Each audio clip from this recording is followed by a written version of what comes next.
Bismillah, statement Al-Quran syifa sebagai obat. Apa itu syifa? Itu dulu. Ya, apa itu syifa? Saya ingin selalu bergerak dengan pemahaman yang jelas.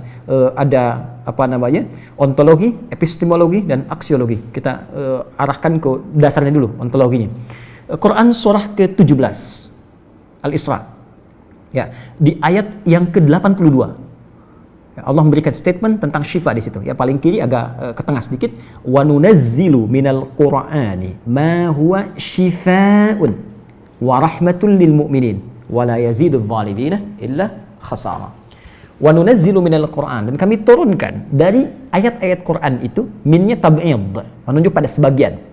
Jadi nanti ayat Quran itu punya banyak keutamaan. Setiap ayatnya itu keutamaan pedomannya ke A, keistimewaannya bisa A, nanti yang lain bisa B, bisa C. Ada terkait dengan penyakit, ada terkait dengan kesuksesan, ada terkait dengan karir, dengan macam-macam. Ya, itu bimbingan yang kompleks dan sangat luas. Nah, ada sebagian ayat Quran itu yang ayatnya memberi petunjuk langsung berfungsi sebagai syifa. Ya. Wa rahmatul lil mu'minin, ada ayat lain berfungsi sebagai rahmat. Tapi ingat, lil mu'minin, bagi orang-orang yang yakin, tanpa ragu.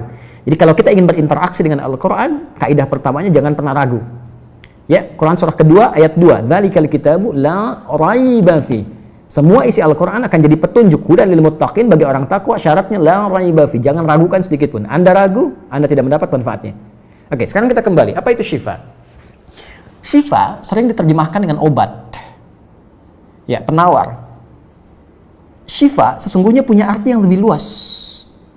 Ya, obat itu di dalam Al-Quran, bahasa diksi Al-Quran, juga hadis, bahkan standar bahasa Arab biasa, itu setidaknya punya dua ya, diksi dari dua kasus yang terjadi. Ya.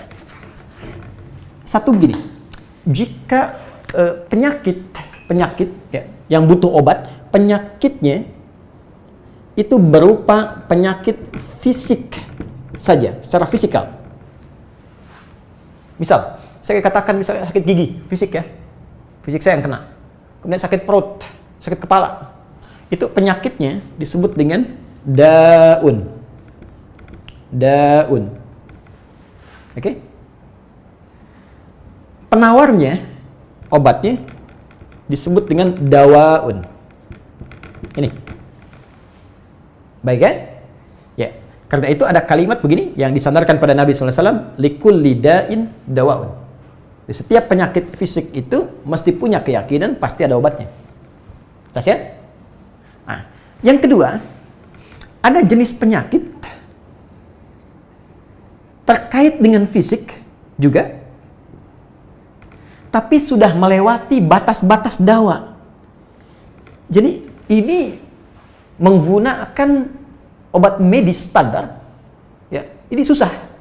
Bahkan sebagian mengatakan, dokter mengatakan, wah ini nggak bisa nih, udah give up gitu kan? It's impossible, ini nggak mungkin, ya. Jadi sudah give up di sini, ini udah nggak memungkinkan. Nah. Atau yang kedua, penyakitnya tidak terkait dengan fisik secara langsung, tapi ada yang terkait dengan aspek-aspek psikal, ya. Secara psikologis, penyakit hati, iri hati, dengki, dan dendam, dan itu juga berpengaruh kepada fisik, tapi sudah melampaui batas fisik. Orang iri hati kan fisiknya terganggu, kayak enak makan, kan? Ya, pusing, tidur, bahkan tidur pun masih nggak enak, ngigonya juga masih dengki juga, gara-gara kamu nih tidur, masih keluar kalimat itu, ya, nggak enak kan? Dan nggak mungkin berobat mencari dawa, nggak mungkin. Ya, silahkan cek ke rumah sakit, ada poli dendam, poli iri hati, nggak mungkin. Ya, yang ada poli gigi, poli mata, kan? Ya, poli iri hati, poli dendam, nggak ada, poligami nggak ada di rumah sakit. Anda nggak mungkin menemukan itu. Ya, nah maka penyakit yang lebih lekat kepada aspek non fisik itu seringkali diistilahkan oleh Al-Quran dengan kata marad namanya, maradun. Ya, penyakit hati. Karena itu ketika Allah menyifati orang munafik yang hatinya bermasalah, Allah tidak menyebutkan kata daun, tapi menyebutkan kata marad. Silahkan cek di Quran surah kedua Al-Baqarah ayat 10. Fi qulubihim marad. Ya, di dalam hati mereka ada penyakit. Hati yang di sini bukan hati fisik ya. Ya, tapi sumber kehidupan kita. yang ditetapkan oleh roh. Nanti ketika fisik itu mulai sempurna selama 4 bulan jadi mudghah. Jadi kan ada 3 tahapan seperti kita ketahui, ya. Dari mulai di Al-Arba'in, kalau kita baca Al-Arba'in, Al-Imam An-Nawawi, hadis nomor yang keempat, ya, Abdullah bin Mas'ud radhiyallahu ta'ala anhu qala Rasulullah SAW huwa as-sadiqul masduq inna ahadakum yujma'u fi batni ummihi 40 yawman nutfah. 40 hari pertama ya, itu baru berbentuk penyatuan, perpaduan antara spermatozoa dengan ovum, thumma yakunu alaihi 'alaqah, kemudian mithla dzalika 'alaqah, 40 hari kedua berbentuk zigot yang telah menempel di dinding rahim, thumma yakunu mithla dzalika mudghah, 40 hari ketiga berbentuk mudghah, daging keratan. Bahkan sudah jadi bahasa sekarang ya di masa kan bahasan janin ya, di kurikulum kedokteran saya lihat redaksinya sama, mudghah ya. Nah, dalam fase ini kemudian ditiupkan roh ya, wa yursalu alaihimul malak, alaihil malak, dan diutus malaikat, wa yu'maru bikatbi arba'in, dan diperintahkan menetapkan 4 hal. Nah, saat ditiupkan roh ini itu terjadi kemudian penyatuan antara fisik dengan roh. Itu ada di Quran surah ke-15 ya, ayat ke-28. Ya, wa idz qala rabbuka lil malaikati inni khaliqun basyaran min salsalin min hama'in masdun fa idza sawaituhu wa nafakhtu fihi min ruhi. Jadi roh masuk ke dalam jasad seseorang, ya, ke dalam fisik seseorang. Ketika sudah masuk, dia bisa bernafas kan, ada kehidupan, unsur kehidupan. Karena itu nafas terambil dari bahasa Al-Qur'an. Jadi begitu kemudian sudah masuk roh ke dalam jiwa, menjadi nafas namanya, berubah dari roh jadi nafas. Ya, maka dia membawa 2 potensi. Ya, ada fujur, ada takwa. Di Quran surah 91 ayat 7 sampai 10. Wa nafsi wa ma sawwaha fa alhamaha fujuraha wa taqwaha. Jelas ya? Maka wa nafsi wa ma sawwaha, jika roh sudah masuk ke dalam jiwa jadi nafas, dan disitulah manusia bisa bernafas. Tapi jangan lupa dia membawa 2 potensi. Ada potensi kebaikan, takwa, ada katalis kebaikan. Saya tidak mengatakan yang buruk. Itu katalisnya. Jadi lawannya langsung.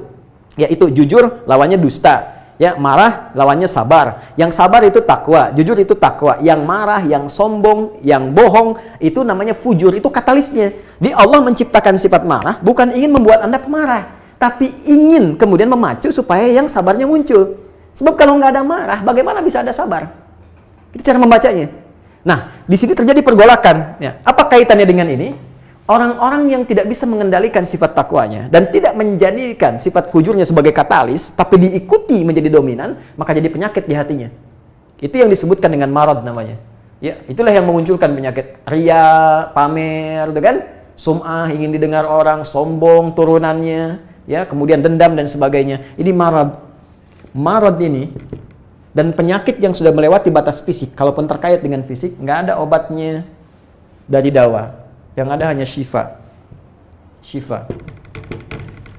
Maka jika ada orang tertentu yang terkena penyakit fisik yang sudah di luar batas dawa, yang medis misalnya udah nggak bisa nih, ini nggak mungkin, maka beralihlah dari dawa ke syifa. Ini yang pernah dilakukan oleh Nabi Ayyub alaihissalam. Ketika diuji dengan penyakit, Allah contohkan langsung supaya kita bisa meniru. Bukankah ayat ini turun ketika Nabi diuji dengan penyakit? Ya, supaya memohon kepada Allah.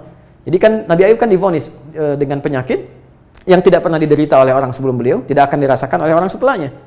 Yang paling menarik apa yang dilakukan? Ketika semua mengatakan nggak mungkin, lalu turun kemudian gambaran dari Allah. Quran surah ke-21 ayat 83 sampai 84. Wa ayyuba, pakai fathah loh, bukan dhamma, bukan kasrah. Ya, fathah itu menunjukkan sesuatu di masa lalu untuk dibuka bagi orang di masa depan. Ya, fataha itu dibuka. Itu ilmu lughahnya. Saya spesialisasi di bahasa Arab. Jadi di antara makna itu fathah, kenapa ada fathah, ada dhamma, ada kasrah, itu ada maknanya. Wa ayyuba, dan kami buka kisah Ayub di masa lalu sebagai inspirasi untuk orang di masa depan. Idnada rabbahu anni masanni yadhurru wa anta arhamur rahimin. Ketika beliau mulai meninggalkan opini manusia dan mulai kembali kepada Allah dengan sangat kuat untuk spesifik memohon kesembuhannya. Ya Allah, penyakit ini sudah mengganggu saya. Untuk ibadah, itu poinnya. Untuk ibadah. Jadi ternyata kalau ingin disembuhkan dengan cepat, arahkan kesembuhan itu untuk niat kita beribadah. Kalau cuma pengen sembuh saja, jangankan Anda yang belum beriman pun kalau sakit pengen sembuh. Terus Anda tujuannya apa dari kesembuhan itu? Kalau cuma pengen minta dunia, apa dengan sakit belum cukup menjadikan Anda ingat Allah? Maka arahkan permohonan itu untuk kesembuhan supaya punya niat ibadah. Ya Allah, saya pengen sholat lagi. Ya Allah, saya pengen ke masjid lagi, pengen tahajud lagi. Mohon ya Allah, penyakit ini sudah mengganggu saya tahajud, saya pengen sholat lagi. Wa anta arhamur rahimin, sedangkan Engkau yang paling sayang kepada saya. Kalau yang Maha Penyayang saja tidak menyembuhkan saya, kepada siapa lagi saya mesti memohon? Nah, tahu apa yang terjadi? Begitu kalimat itu muncul dengan penuh kekuatan, keyakinan, visi yang benar, memanggil Allah dengan panggilan yang sangat halus, lembut, ya, terasa ke dalam jiwa, Maka jawabannya tidak menunggu lama. Fastajabna lahu fakashafna ma bi min dhurrin wa atainahu ahlahu mithlahu ma'ahum rahmatan min indina wa dzikra lil 'abidin. Lihat ujung ayatnya. Kami langsung sembuhkan penyakitnya. Kami singkapkan semua rasa sakitnya. Kami kembalikan semua yang dia rasakan rugi. Biaya obatnya diganti dengan rezeki yang lain, kesulitannya dihilangkan, datangkan dengan yang lebih baik. Dan yang paling dahsyat, lihat ujung ayatnya. Wa dzikra lil 'abidin. Kami jadikan inspirasi, pengingat bagi hamba-hamba Allah yang soleh, yang diuji dengan penyakit yang serupa, maka amalkan amalan Ayub untuk mencari syifa. Ya, maka ini ikhtiarnya. Termasuk syifa, bisa mengobati penyakit hati. Nah, lalu sekarang apa terapannya? Karena disebutkan ada ayat-ayat Quran berfokus sebagai syifa. Ya, ini yang digunakan sebagai zikir diantaranya. Apa itu? Tadi saya sampaikan Al-Fatihah. Ya, itu lengkap. Al-Fatihah itu disebut syafiyah. Surah syafiyah, surat penyembuh. Silahkan Anda buka semua kitab tafsir.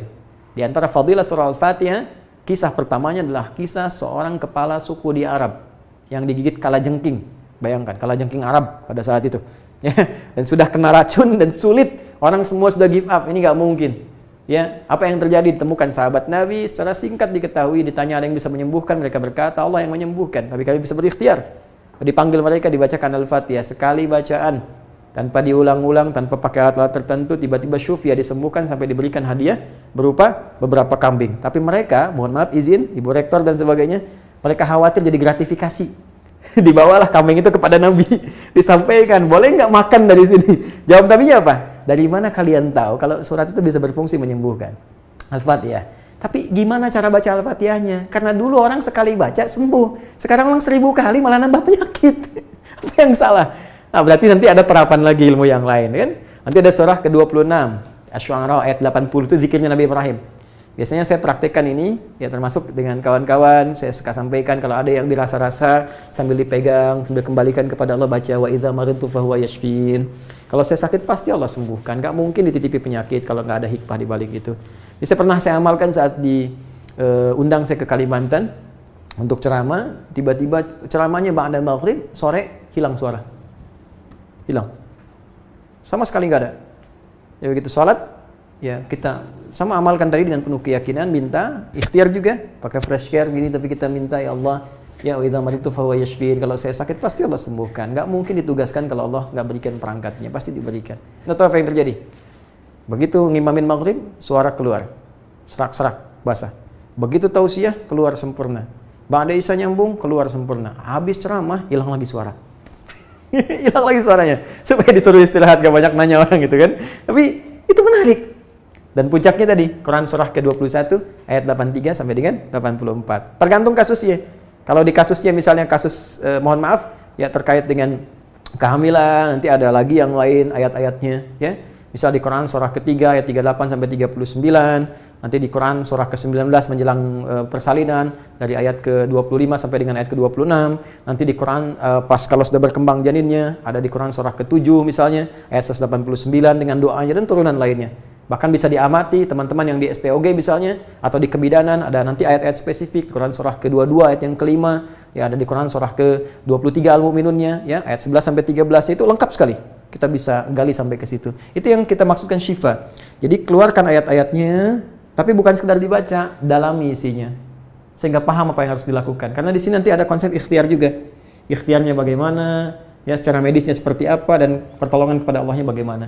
Terakhir Nabi pernah datangi seseorang, dia minta disembuhkan, ya Allah, ya Rasulullah, si fulan sakit, tolong sembuhkan. Kata Nabi, idzhab ila tabib, pergi ke dokter. Kata orang ini, Anda kan Nabi, tinggal berdoa disembuhkan. Jawab Nabi sangat elegan. Pertanyaan orang ini bagus, Anda Nabi, berdoa dikabulkan, pasti. Tapi jawab Nabi sungguh elegan. Kata Nabi, kesembuhan itu dititipkan di tangan para dokter. Jadi Nabi ingin memberikan satu isyarat, Anda tetap ikhtiar. Karena tidak selamanya Nabi akan hidup. Ya, karena itu dokter-dokter mesti belajar. Saya mendambakan dokter-dokter yang bisa belajar dari Quran juga.